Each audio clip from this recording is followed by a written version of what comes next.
யாழ் தீவகத்தில் தமிழ் தேசிய கூட்டமைப்பு மீது மேற்கொள்ளப்பட்ட தாக்குதல் தொடர்பாக இன்றும் சாட்சியம் பதிவு செய்யப்பட்டது.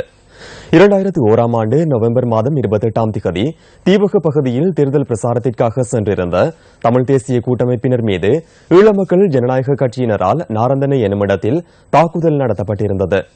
இந்த சம்பவத்தில் 2 உயிரிழந்ததுடன் 20 பேர் வரையில் காயமடைந்தனர். இந்த வழக்கு விசாரணை யாழ் மேல் நீதிமன்ற நீதிபதி மாணிக்கவாசகர் இளஞ்செழியன் முன்னிலையில் இன்று விசாரணைக்கு எடுத்துக் கொள்ளப்பட்டது. இதன்போது தாக்குதலுக்கு இலக்காகி காயமடைந்த பாராளுமன்ற உறுப்பினர் மாவை சேனாதிராஜா மற்றும் வடமாகாண சபை உறுப்பினர் MK சிவாஜிலிங்கம் ஆகியோர் இன்று சாட்சியம் பதிவு செய்தனர். இந்த தாக்குதலின் போது யாழ் பல்கலைக்கழகத்தின் ஊழியர் பேரம்பலம் மற்றும் கட்சி ஆதரவாளர் கமல் ஸ்டான் ஆகியோர் தாக்குதலுக்கு இலக்காகி உயிரிழந்ததாக MK சிவாஜிலிங்கம் சாட்சியம் அளித்துள்ளார். 56 ரக துப்பாக்கியுடன் வருகை தந்த ஈழமக்கள் ஜனநாயக கட்சியினரால் இந்த தாக்குதல் மேற்கொள்ளப்பட்டதாகவும் அவர் சாட்சியம் அளித்துள்ளார்.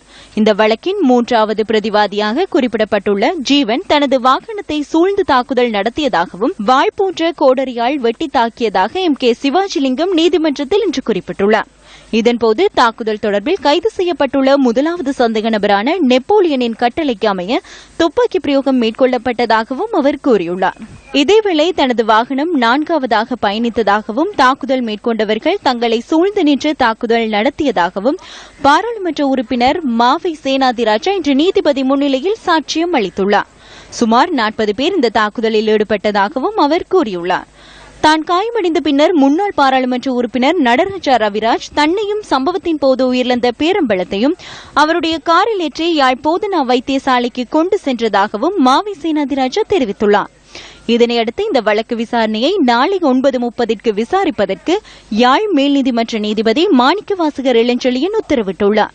யாழ் தீவக பகுதியில் தேர்தல் பிரசாரங்களில் ஈடுபட்டிருந்த தமிழ் தேசிய கூட்டமைப்பின் உறுப்பினர்கள் மீது தாக்குதல் மேற்கொண்டதாக கூறப்படும் சம்பவம் தொடர்பில் இதுவரை 4 பேரின் சாட்சியம் பதிவு செய்யப்பட்டுள்ளது.